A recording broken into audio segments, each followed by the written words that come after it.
Well, hello and welcome to the first in a new series of interviews that we'll be doing with prominent people in the improv world. And our first guest, he's right there, none other than the one and only Bill Chott. Hey, Bill, good to see you. Good to see you too, Bob. Thanks for having me here. You bet. And I know you're calling in from your home in the Southern California area. Yes, hanging out here in Valley Village. Valley Village, is that where you? Oh, wow. I'm not Yeah. sure you've even heard of that. That some It's right across. It's near where we went to breakfast that one time when you and me and Laura Hall went to breakfast. Okay, and her husband Rick, yeah, that was Yep. that. I can't believe that was 5 years ago. That's just Can you crazy. believe that? The time that is, because I got a Facebook thing when I was actually, yeah, when we went to Who's Line and all that good stuff. That was an awesome trip. But so, well, then we're going to be packing a lot in here into what is now less than an hour. So thank you all for tuning in and watching us live. You'll also be able to watch the replay after this. But Bill, you have had an illustrious career. I know you from our friendship, but just in case somebody doesn't know your resume, I'm just going to list off some of the highlights as I know them. Just for folks that may not know, you played the mailman in that popular series This Is Us. You were Thomas in the movie The Ringer.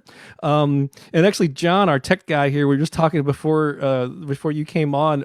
It was so in the Wizards of Waverly Place. Was your character? Was it principal? Is it Larry Tate? Yes. Yep. It's pronounced exactly like it sounds to a boomer. It, It was and is based. that The is that a character. reference to Bewitched? Absolutely. He was the principal who had no idea that everybody were performing witchcraft all around him, and so it fulfilled the same purpose as the character Larry Tate did in Bewitched, the clueless authority figure. I had no. I remember my daughter used to watch that years ago when she was younger, but I never even paid attention to the name. I was going to call it Laritate, but this I totally. thought the first time when I auditioned for it, I saw it in a script and I thought it was Lariat. And I Oh was like, yeah, oh, that's a bolo. Now that makes sense with his. Larry Tate. I love that. Yeah. You were the announcer on Saturday Night Live's The Ambiguously Gay Duo. You were on the Dana Carvey Show. You've appeared in the movies Galaxy Quest and Dude, Where's My Car? And more. And so we're going to touch on some of that as much as we can. But I also, since this is for not only improv fans, but improvisers and players, I want to get some of your tips in there. We're going to take some live questions from the Facebook audience. But I want to first of all mention that this is a new series that's being presented by Compass Improv. And Compass is a nonprofit organization based in St. Louis that has a mission to basically foster the growth of this awesome art form that we all love, improv, and get it more into the community. And by the way, and it is the word compass is actually a reference to the Compass Players that performed in Gaslight Square kind of in the late 50s. And Bill, do you happen to know, I'm going to put you on the spot here, do you remember some of the well-known people that were part of the Compass Players at all? Sure. Del Close, who, of course, is well known in the improv world, but some folks might have remembered him from his record back in the 60s, How to Talk Hip. And he was also in Ferris Bueller's Day Off. But of course, there was Stiller and Mira, Jerry Oh, Stiller, wow. who played George Costanza's dad, Sure. and some amazing folks, Mike Nichols and Elaine May, I remember, yeah, I part thought of some so. of that original crew. So Yeah. yeah, there's so much wonderful, groundbreaking things going on in And Gaslight Square at the time, and we're fortunate to say that St. Louis is a big part of that improv history. yeah, and I think Paul Sills, who was oh Yes. god, what's her name? Viola Spolin. It Mhm. was his son was, I think, was part of that too. And so some of Mhm. them, including Paul Sills, went to Chicago and founded the Second City in 1959 after their, but they honed a lot of their improvisational theater skills and rules here in St. Louis. So I think it's great that we have such a deep roots with this art form.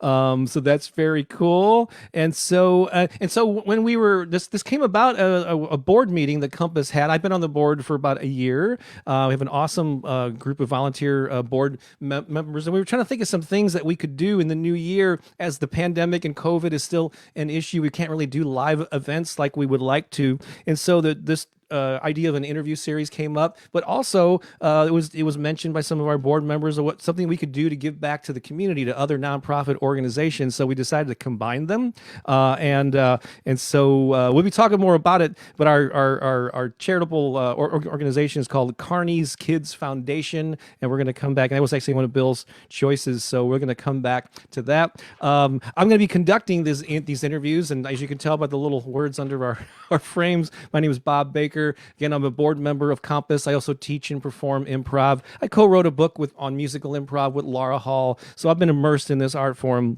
myself.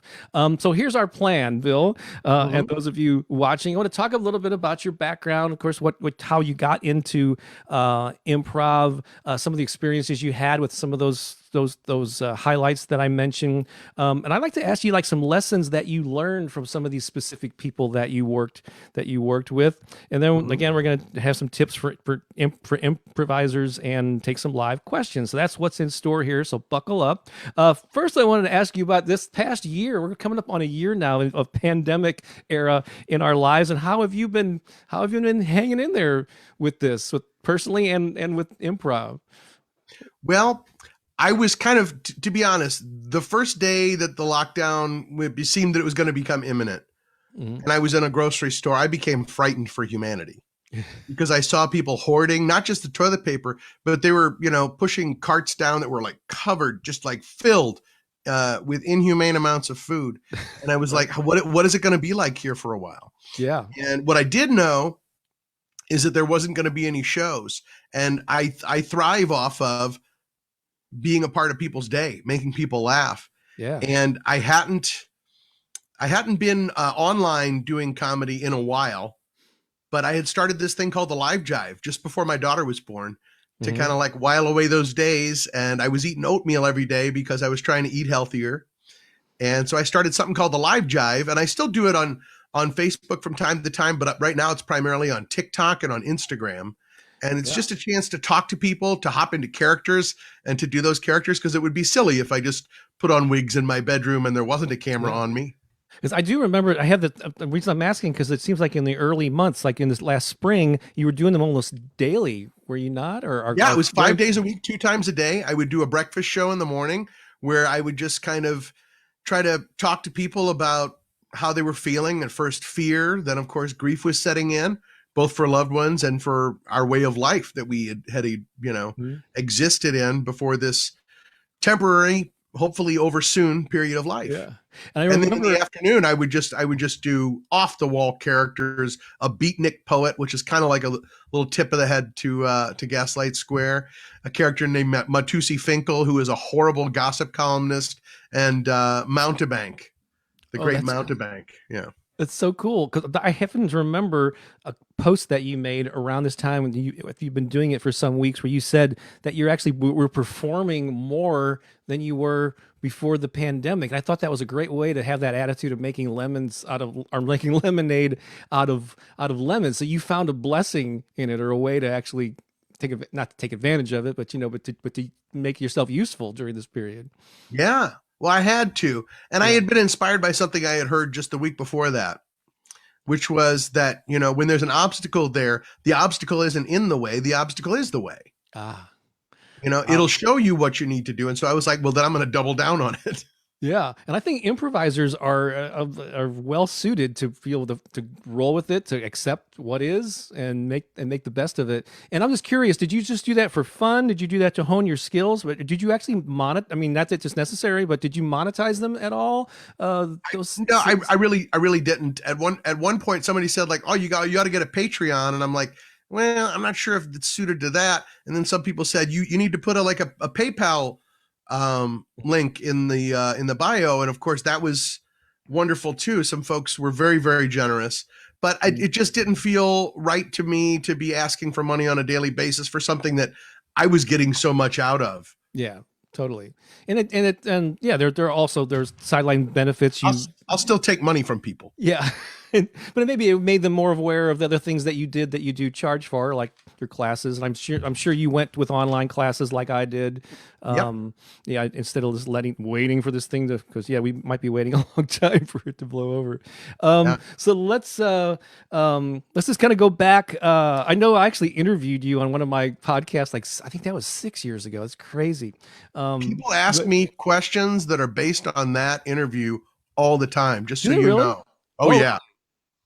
that's cool. I'm glad we brought up Yeah. some. So I want to touch on some of those things, but there's things I know I didn't get to in that one. Mhm. So let's just kind of go back to the beginning. I know you grew up in St. Louis, correct? Yes. And so what do you remember, like the initial spark that got you interested in doing improv specifically? Can you Yeah. pinpoint that? Yeah. I was a kid, and we were living in Fenton, Missouri. We moved all over. We were all over St. Louis, and then all over the country at certain points in our lives Mhm. too. But on Baso Court, Fenton, Missouri, and I heard my dad just laughing until tears were streaming down his face. And I was like, "What is this?" And I came out of my room, and he let me stay up for it a little bit. And it was a show called Fernwood Tonight, Oh which yeah, later became well, didn't they call it America Tonight after that? But yeah. and it was a mostly improvised talk show. And I saw Fred Willard, and I was just like, that guy's amazing. He just plays dumb so well.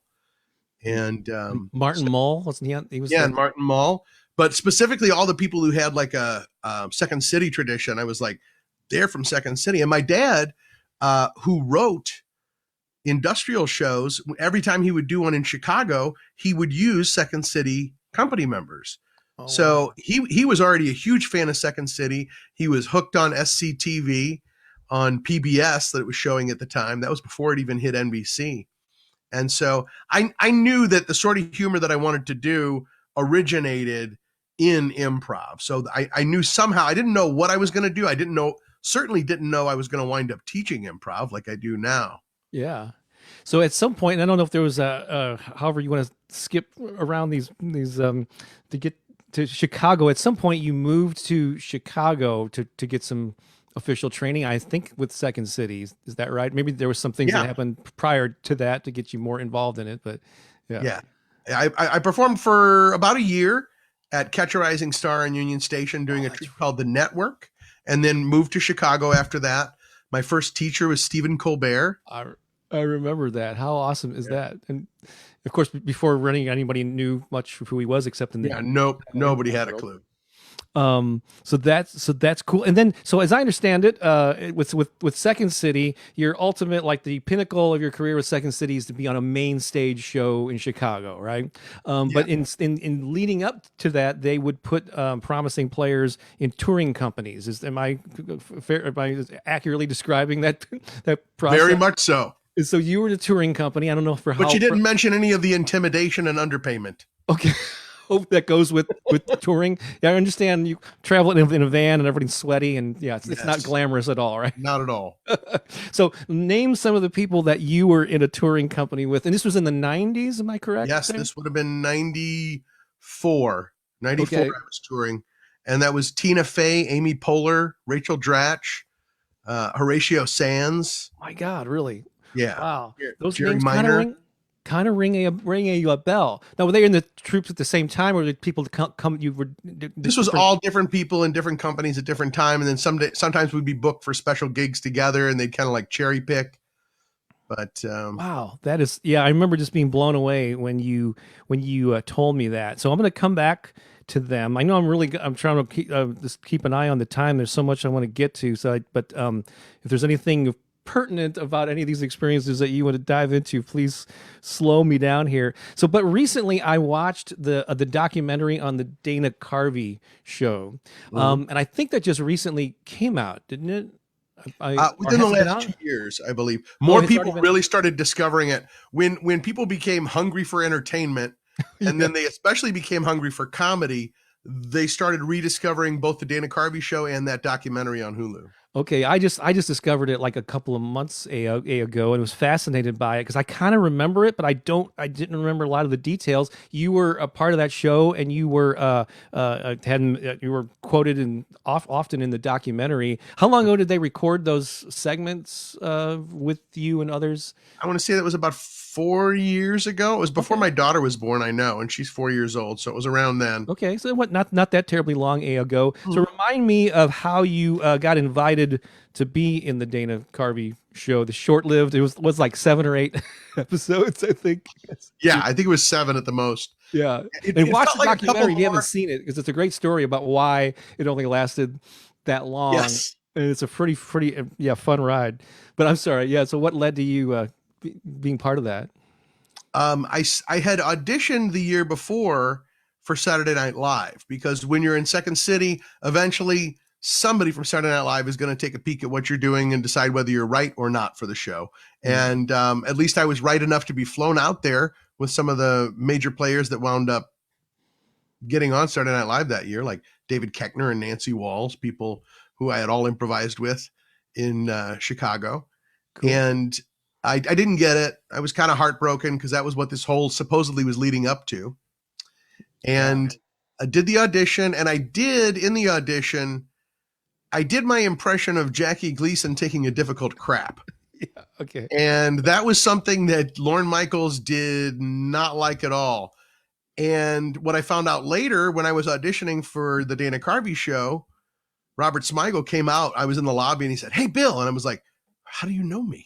I didn't know that he had seen my audition for Saturday Night Live. And he said, "Can you do your impression of Jackie Gleason?" And I was like, "Oh, no, I feel as though that's what killed my SNL audition." And he said, "I know, but I thought it was hilarious. And I think Dana will feel it was hilarious because we both know what Lorne likes and doesn't like. So this will be a good thing for you. And I think you really should do it." I was like, "Okay." So And so I can see why you had that fear, because it did not work out so well the first time. But yeah. you got the call that you were in, right? And so my failed audition for Saturday Night Live is really what led to the Dana Carvey show. And then we had the cartoon of the ambiguously gay duo on the Dana Carvey show, which later wound up on Saturday Night Live. So the fact that I failed my Saturday Night Live audition was the reason that I wound up with my voice on Saturday Night Live and some writing credits to my name. And you were the voice of the ambiguously gay duo, which I remember The well. announcer. The Announcer. I'm announcer. sorry, the announcer. Okay. Yeah. Of the and how many episodes or segments of that ran for how long on SNL? Gosh, it was over the course of several years, but I think there were maybe about 12. Okay. If you include both the ambiguously gay duo and the ex-presidents, I think that'd be about 12. Oh, that's right. Okay. And you did Yeah. the announcer on those two? Yes. Okay. Because Smigel wanted that old like Ted Knight from the League of Justice sort of voiceover, so he wanted to keep me for that. That's awesome. And so very, very cool.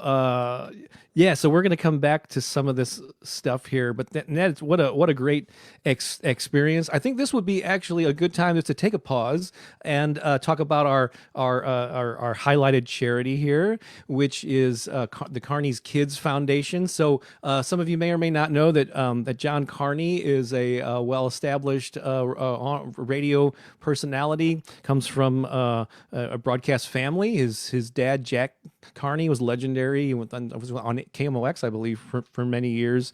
And so he's carrying on that family tradition. And I also want to thank John Chapin, who's a board member. He's handling our tech behind the scenes. You won't see him or hear him, but he's instrumental in making us look good and sound good. We have a video we just want to show real quick where John Carney explains, what the organization is all about. And so, John, I'm going to let you play that, and then we'll come back on the other side.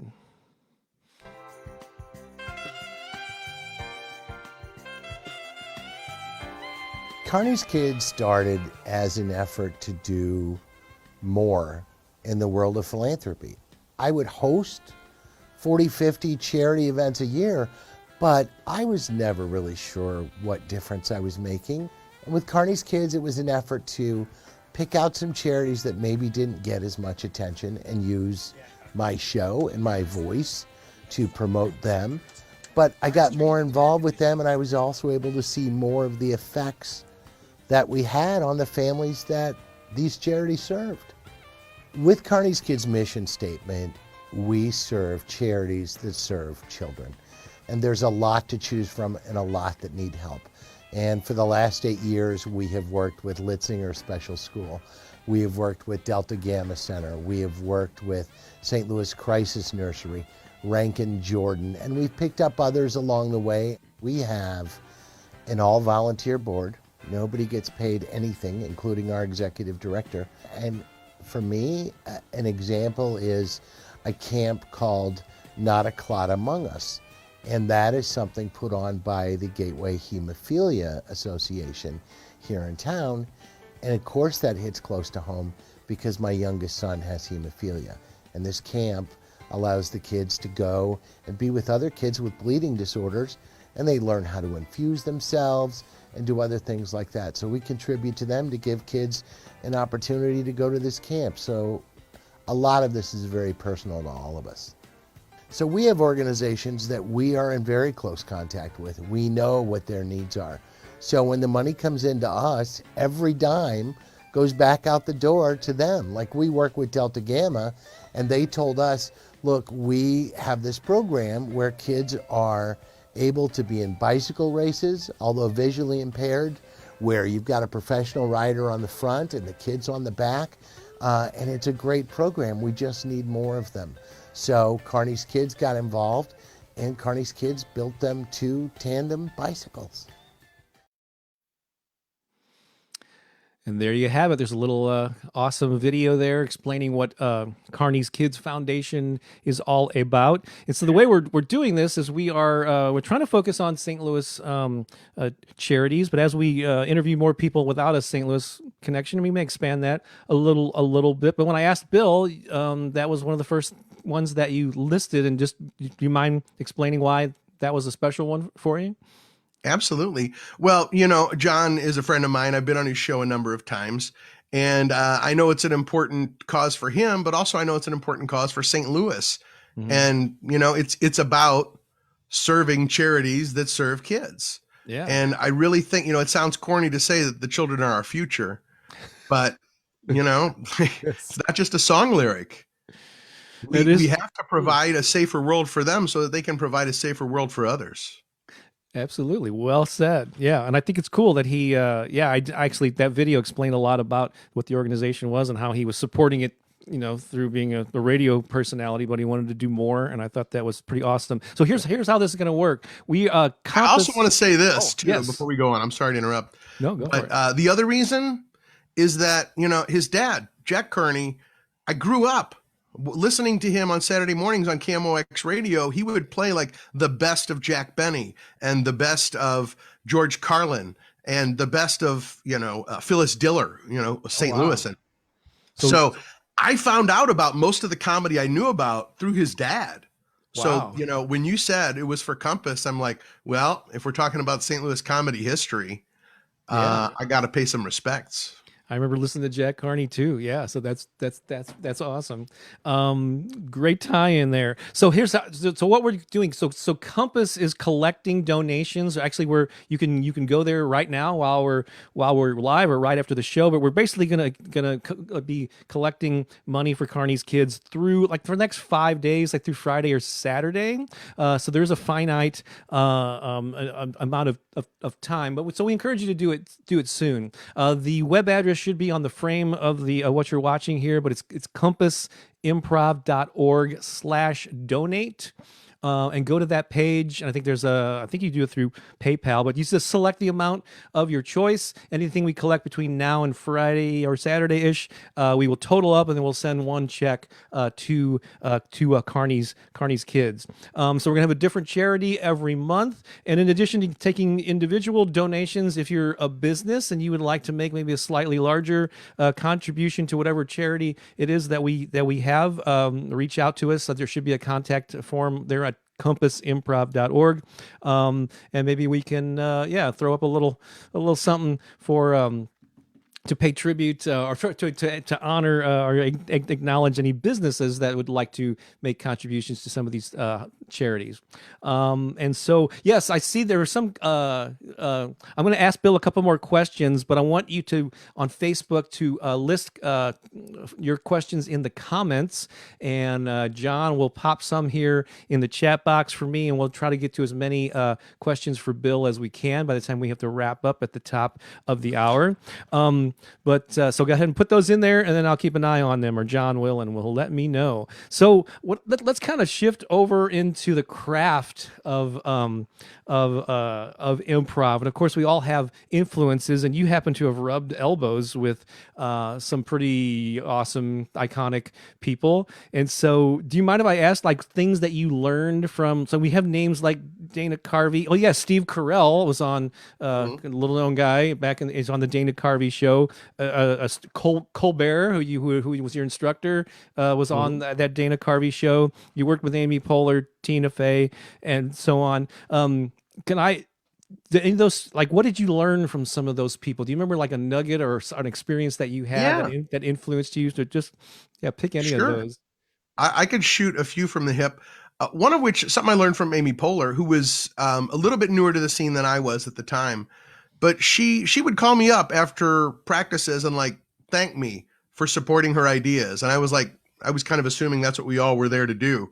But apparently, you're not always aware of the struggles that people are going through in getting their ideas out there. And so I always try to thank people and have a sense of gratitude for people who are helping me out, whether they're in a position to help me out and they're, a higher up, or somebody who's teaching me through living an example that's either a student of mine or somebody I'm directing or working with or teaching. That's something I learned from Amy. So she would thank you like for yes-anding her idea on stage, or just being supportive in general, or a little bit of both, but usually like, hey, you know what? I put up this brand new sketch and you were behind it, and I want to thank you for that. Not everybody does that. Very cool. So that was pretty cool. One thing I learned from indirectly from Steve Carell, because he's kind of a to himself guy. He's kind of like I am. In many cases can be a little bit inward and not really on all the time. As people like Dana Carvey, Martin Short, always on, right? Mm-hmm. But Carell and he kind of like provided a role model for me. Like I could kind of still be myself and keep to myself and be on when I need to be. And there's nobody who's more over the top than him. And I just learned through example of watching him. Steve Colbert, I think what I learned from him is to do more listening than you do talking. There's a reason he's like the top talk show host in the country, if not the world. And it's because he's also a good listener, even though I believe he can't hear much out of one ear. That's right. He has some kind of a defect or one of his ears. You know, one thing about Colbert that I noticed that 'cause there's this thing called object work, of course, in improv, where you pantomime or mimic objects instead of actually handling them. But I noticed, but in his monologues, at least when he used to do the monologues in the studio, whenever he would mime an object, he knew that you had to get rid of it. You just don't drop it like in a scene, And so if he's got a pen, he gets rid of it. One time he was like on a mechanical bull that he was riding, and he actually pushed the whole mechanical bull off the screen. And then John Baptiste plays a little piano thing, And so and every now and then he'll go object work. And nobody else knows what the hell that is. But so I'm sure you've noticed that too. Oh, absolutely. And he was one of the people that I always looked to in Chicago for brilliant object work. Him, Dave Rosowski was always brilliant at object work. Cool. Kevin Dorff I once watched, and I toured with Kevin Dorff. He and I were roommates at one point. Kevin was able to use an imaginary oar and push himself up off the ground with it. Oh my God. Wow. That's, just amazing body control and, visualization. He's stranded on an island. Of course, he's going to use a spent oar to push himself up off the ground. Genius work. Genius. How about Tina Fey? Did you get anything from working with her? Tenacity. She would never give up. She was the most driven person that I had worked with. She was always creating new material, always trying to find a stage for it, put it up and put it on. Even back in the day. Huh? Yeah, Yeah. and that's what Dana led to. Carvey, you were asking about him. Yeah. The thing I learned from him is if you're doing an impression, have a hook.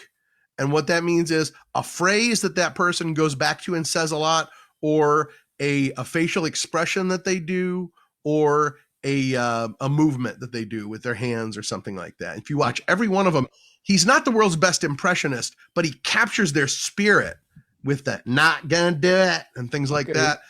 George Bush never said that phrase. Yep. Never sounded like Yeah. Not gone that. and And of course, the church lady, Satan, was that? But that was the hook for that one. yes. Yeah. And of course you want a character that has a hook too, but especially for the impressions, you listen for that one thing and then you could go completely off the rails and not sound or act anything like that impression. But if you keep reintegrating that hook into what you're doing, it'll pay off. And have you or seen other players be able to incorporate that idea into scenes and games? Yeah. Yeah. To keep coming back to that repetition. Let's take a look at. So Mark asks, so you're ready to take some questions here? I'll bounce back and forth between questions and some things that I have here. But Mark wants to know, who have you coached that you're proud of? There's several folks that I'm proud of. Right now, I'm most proud of. There's a whole crop. Can I just say this, like a group of my students, and they get together almost every week. I took the classes down before I could figure exactly how I wanted to make them work. And even other times, I think in real life, before we had the Zoom to meet on, they get together, and I'm inspired by the fact that they just get together and work on it. And I don't think any of them are professional actors. They are, I think, mostly women. I think all women who wanted to do it for personal development and just to have fun and to have a sense of friendship and community. So I'm proud of that whole group. And one of that recent crop of students, I'm not sure if she's always with that group or not, but they're all pretty tight. Andrea Yang has started her own podcast about professional development, and she says that improv is what led her to it. She's a professional coach and lawyer, and I'm pretty darn proud of that, because I'm proud more so of the people who are able to put this into use in their daily lives. And of course, I have actors like BJ Lang. I'm sure you know BJ. Sure. Absolutely. He was one of my very first, in the first year that I started doing classes there at Improv Trick in St. Louis. He started taking classes with me, and then on and off has gone on to do some amazing things, went on to study at Second City, IO, Upright Citizens Brigade. And then he went on to, as you know as well, working with the Wounded Warrior Project. So it seems to me I'm most proud of the changes that people have been able to make in the day-to-day world. And those are the people that I'm proud of the most, who take the idea of improv, which is making it about somebody else, and really focusing on making the world a better place through that improv. That's cool. You bring up a great point. I've said it many times. Yeah, there's so many uses. Like, not like, you and I, you went on to perform and be on stage, and the various, the small and the large screens. And I love the performance, but not everybody who comes to classes has even an intention. There's so many things you can learn, life lessons, not being attached to an outcome, saying yes to things in your life, creative thinking. It's like a philosophy, a way of life for me. I think for you too. That is awesome. Then we didn't really mention the improv trick. Is it safe to say, was that one of like the first like schools, or were you one of the first people to teach improv in St. Louis? Or I wouldn't say that, because Ed Reggie had been teaching for many, many years before me. Okay. And there were a lot of people who had been teaching. Ray Brewer, was working with kids as well. So there were a lot of people, I think, teaching improv before I got there. Maybe I could say the first school of sorts, but certainly not the first person to teach. Okay. But you did that for a while before. Was that before or after you went to Chicago? That was way after. Okay, yeah, okay. I went to Chicago, hit it big in New York and Los Angeles, and then moved back to St. Louis for a while. Had a theater in a dingy little basement on Cherokee Street. And then we started doing shows at Lemons and pretty much all over town. And then it grew into something that was doing corporate shows and shows for organizations and public shows. So many different projects. Cool. Yeah, I first did improv in 1985, and I was in and out of it for long stretches of time. And sadly, I missed the improv trick days. But I'm glad we connected in these more recent years. So it's never too late. Doug asks, "What's Bill's favorite story from being in Hollywood?" My favorite story from being in Hollywood. That's kind of an open, That is so open. Okay, I'm just gonna say this. Just because it's a fun story. It wasn't necessarily in Hollywood. It was when I was working on the Dana Carvey show. Phil Hartman is sitting in a chair across from me. They're taking care of his hair, and he was, specific about having one person and one person only take care of his hair. The hairdresser for the show, who he had worked with at Saturday Night Live as well.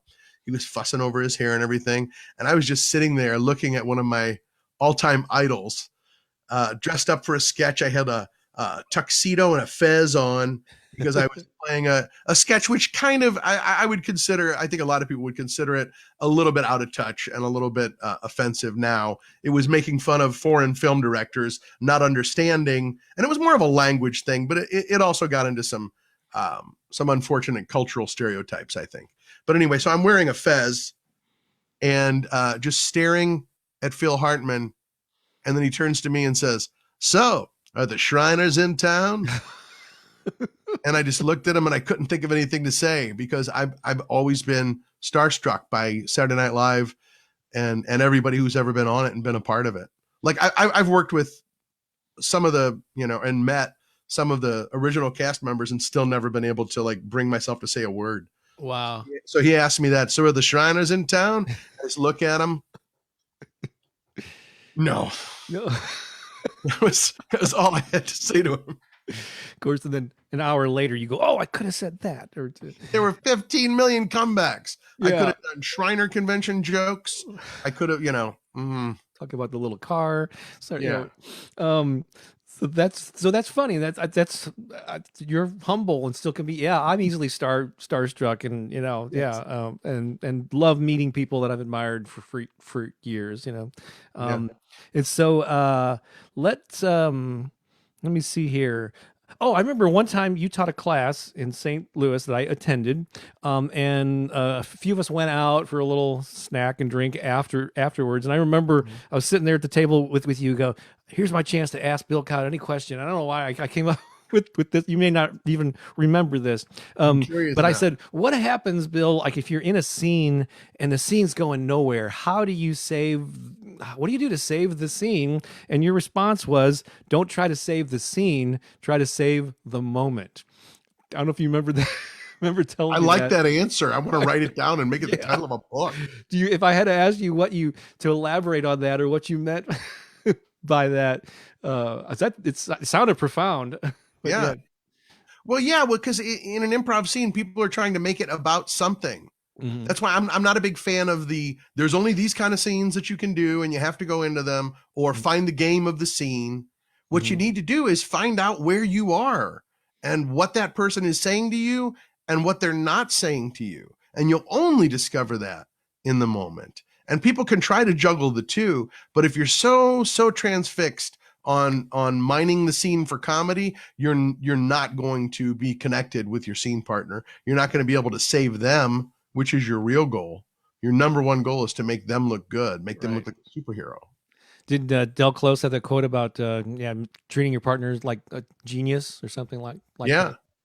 Yeah. Treat them like poets and geniuses, and that's what they'll be. Yeah. I know in some of my classes, I'll tell people really just focus on responding to the last thing that was said or done.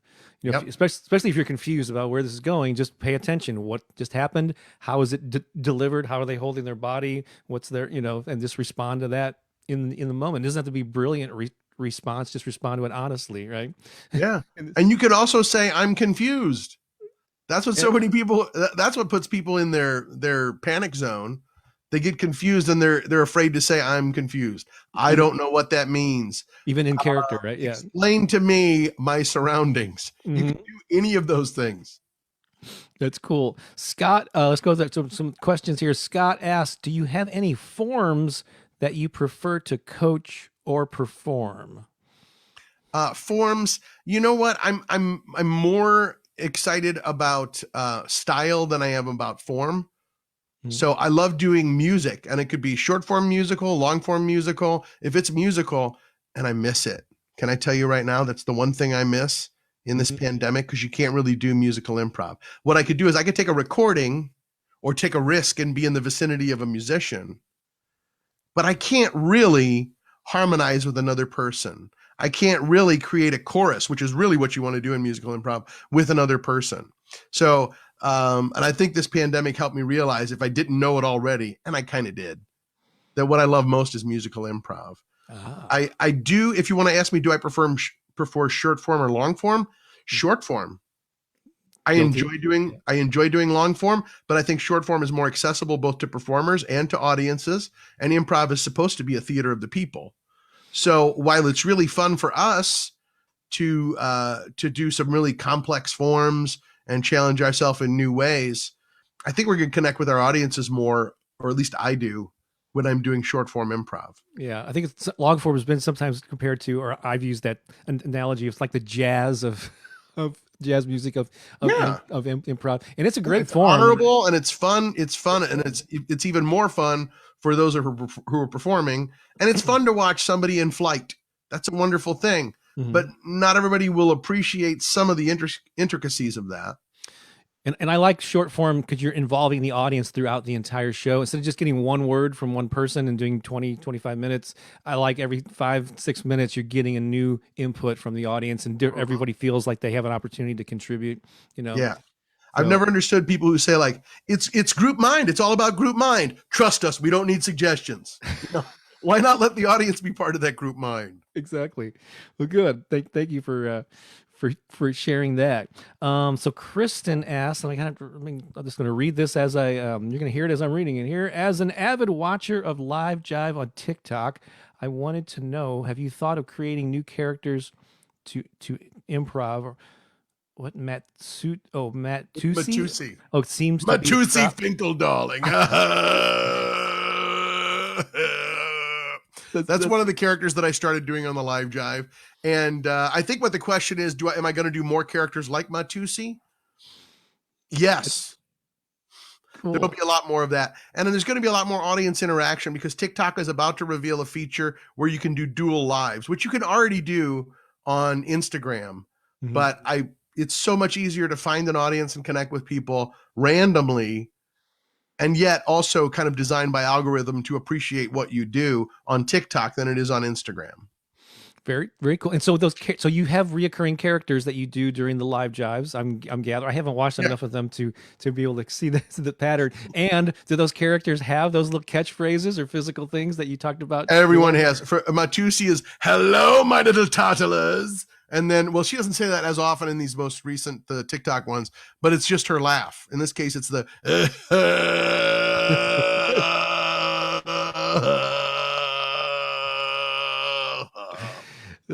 for Mountebank, the mind reader character that I do. Taylor Negron, you remember the comic who passed away a few years ago, came to see the show because he was a good friend of Kate Flannery. And so he came out to see me do this character Mountebank, and he loved one of the things that I secretly love that nobody commented on, which is, and please write your name down on a piece of paper. Have you completed that task? He's always asking people if they completed that task. Like he's giving people tasks to do. So that's kind of his hook. And, Ron DeBlock is this character I do who's Mr. Almost Wonderful. He can do any impression. Just give me an impression. I can do an impression. Mr. Almost Wonderful. Basically, his own name is the catchphrase. That's awesome. I'm going to have to tune in now. By the way, I always need to give credit to Todd Metzger for coming up with that. He's a fellow funny man who saw cool. Live Jive and said, hear me out, Mr. Almost Wonderful. And I was like, I'll find out what that means. Cool. And so you're doing these more on TikTok or Instagram? Where can people find those these days? Every day, although the schedule can change. So if you're on TikTok, check my bio. But every day at 4 p.m. Pacific Standard Time, and then I'll go on at 5 p.m. Pacific Standard Time on Instagram. Except for today, which was I was preparing for this interview, and I'm also going to another interview right after this. Yeah, I know. So we got to get you out by the top of Yeah. the hour. Just back to That's all back. right. I wasn't saying that to rush you along at all. I was Yeah. just letting everybody know I'm busy. Yeah. So I'm sorry if I can't be there for every live Is stream. that still Monday through Friday or 5 days? Yeah, Monday through Friday, 5 days a week. Wow. And guess what? I often go on just randomly late at night. And sometimes I'll just pick up the camera and go for a stroll late at night, or pick it up on Saturday when my wife's out shopping with Izzy or something, and decide, I don't watch sports. So Live Jive is my sports. That is so cool. So Doug has a question here. He says, "What's your biggest improv pet peeve, and how would you fix a scene if you caught yourself doing it?" I don't think I would do any of my pet peeves. Yeah, at this point, One of my biggest pet peeves is when somebody says, "Well, you're my sister," or, "You're my brother" at the top of a scene, because they think that's creating a relationship. Come on. If it's your brother, punch him in the arm, tease him. If it's your sister, ask her for advice or whatever. You don't have to tell somebody that it's your brother or sister. It's one of my pet peeves. It grates on me when they name, "Well, you're my mother." How many times have you have to say to your mother, "You're my mother"? Never, ever, ever. Or people Ever that say, have I or ever done endow themselves like, "As your father, I would have to say." So you can indirectly imply those things without being so direct, right? Yeah. And the other thing that I hate is cut. Listen, this scene isn't working. And then all of a sudden they step out of it to excuse it. And then somebody will always invariably come in as the sound person with a boom mic. And why didn't you just let the scene fail? Yeah. Jeff Machowski was one of my favorite teachers and coaches that I've ever had. And he's been quoted by Stephen Colbert as one of his favorite teachers, who said, "Learn to love the bomb." Anybody who's ever taken a class with Jeff Machowski knows that he encourages you to really take risks. And that means actually failing. It's okay to fail in a workshop. It's okay to fail in a show, because you'll learn something from it. You'll gain muscle memory from it. You'll gain a better understanding of yourself, how you behave when the spotlight is on you and it's your job to really support somebody else, and to do it without grandstanding or diverting the scene. Wow. So brilliant stuff. I have, and I'm glad we already covered like a lot of these tips here, but if I were to ask you, like, let's just kind of approach it, people that are maybe at different levels, what would because you've taught introductory classes, you've taught more advanced classes. For beginners, what would be the top tip, like somebody who's new to improv? What would you, like, little piece of a nugget of advice for them? The first thing I tell them is they always feel a lot of anxiety and they think they're the only one. And then I ask everybody in the class, raise your hand if you're feeling a little bit of anxiety. Every hand will go up.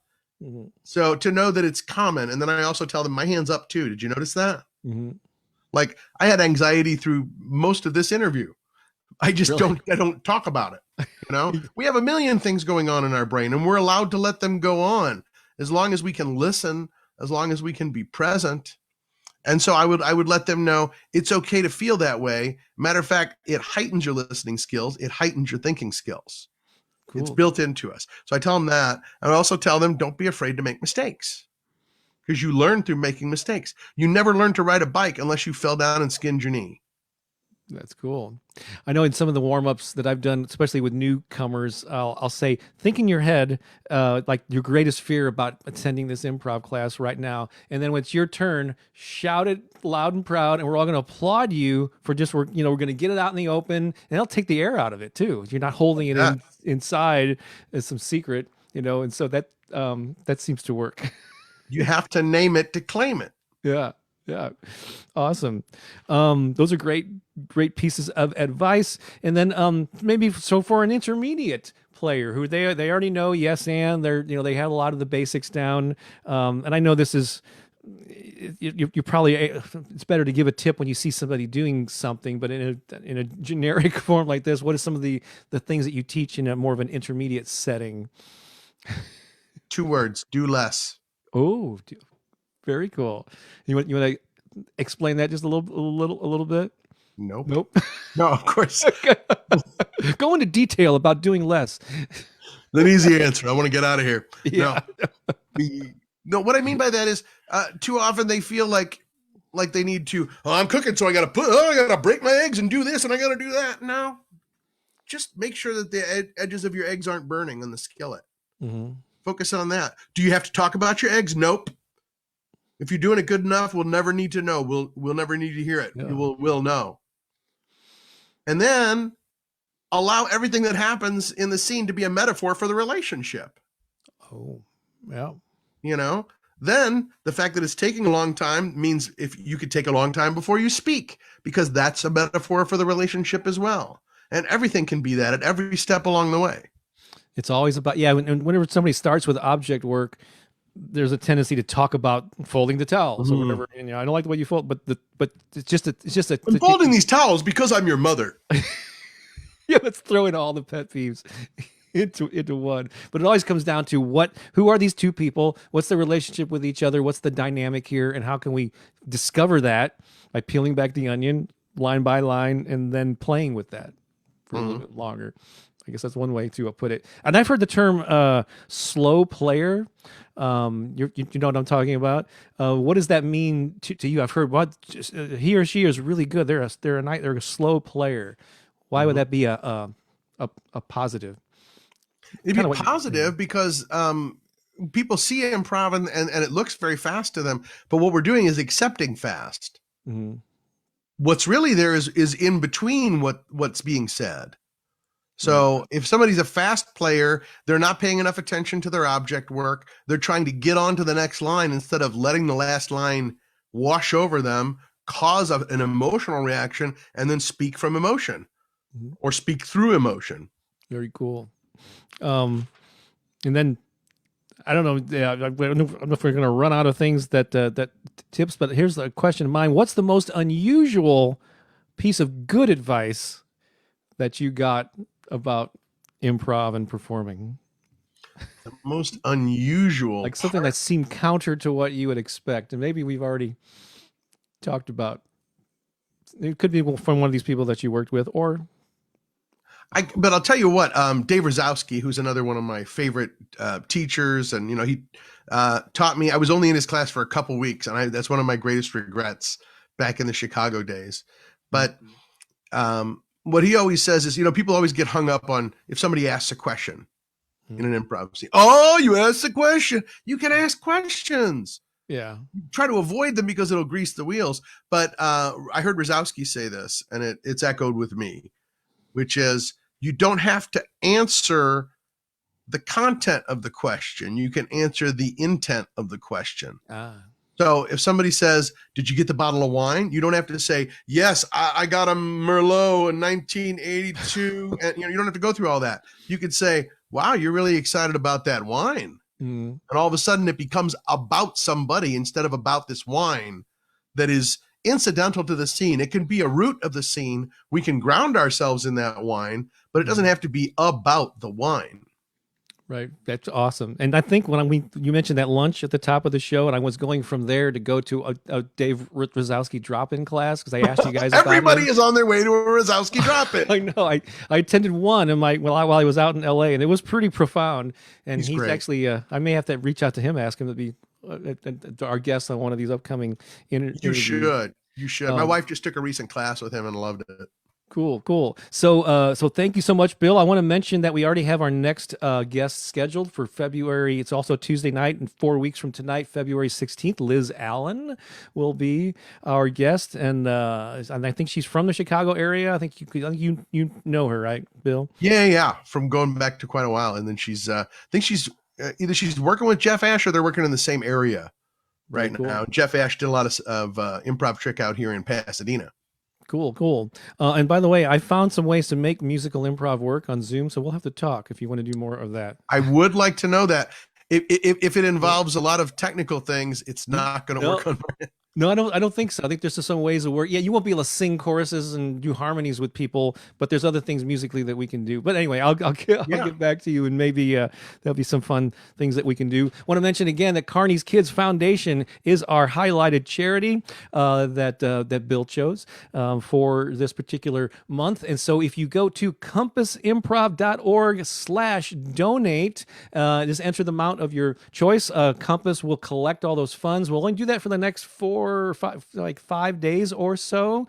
But since you're here live, or if you're watching the replays soon after, do it as quick as you can. We'll total all that up and send a check to Carney's Kids because they're doing great work with children's charities in the St. Louis area. I want to thank John Chapin again for handling the tech, but let's give him a little round of applause behind the scenes, making us look good and sound good. Bill, where can people find out more about you and your activities? Is there? If they want to see me on TikTok, they can just go to @BillCott. That's also where I am on Twitter. That's also where I am on Instagram. I'm just at regular old Bill Cott on Facebook. Of course, they can join me at the improvtrick.com. Improv Trick also has a Facebook and a Twitter. And your name should be under your frame here, but Chott is Chott. You got it. So make sure and spell it correctly. Bill, this has been a thrill. Thank you so much for being our first guest. And appreciate you being here. I'm honored. Awesome. All right, folks. So long. We'll be back in 4 more weeks with another interview. Hope you enjoyed it. We'll talk to you soon. So long for now.